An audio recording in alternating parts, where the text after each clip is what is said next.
নমস্কার, সবাই কেমন আছেন? দেখুন আমাদের বাড়ির পাশে কত সুন্দর কচু শাক হয়েছে। তা কিছুটা কচু পাতা আমি তুলে নিয়ে এসেছি। এই সময় তো রোদের ভীষণ তাপ, আর এখন আপনি কচু শাক, কচু পাতা যাই খান না কেন, গলা ধরার ভয়টা একটু কম থাকে। তা আমি আগেও দুদিন এই পাতা তুলে বাটা খেয়েছি, এত সুন্দর গলে যায় আর একটুকু না গলা ধরে না।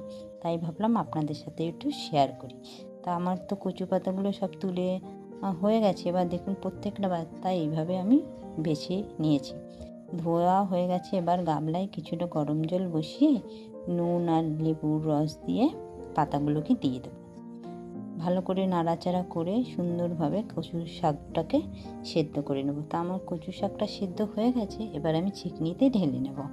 আর এদিকে দেখুন আমি কিছুটা শুকনো লঙ্কা, রসুন, কালো জিরা, কাঁচা লঙ্কা আর চিংড়ি মাছ কড়াইতে দিয়ে ভালো করে নাড়াচাড়া করে কচু শাকটা দিয়ে দিলাম। প্রথমে ভেবেছিলাম চিংড়ি মাছটা দেবো না, তা আমার ছিল তাই আমি দিলাম।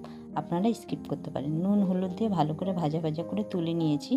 এবার শিলনোড়ায় এটাকে আমি বেটে নিলাম। আপনারা চাইলে মিক্সিতেও বেটে নিতে পারেন। তো আমার বাটাটা হয়ে গেছে। এবার আবারও কড়াইতে সর্ষের তেল দিয়ে বাটাটা ভালো করে নেড়ে চেড়ে নামানোর আগে আন্দাজ মতো নুন, চিনি আর লেবুর রস দিয়ে ভালো করে নেড়ে চেড়ে তুলে নেব। খেতে কিন্তু অসাধারণ হয়।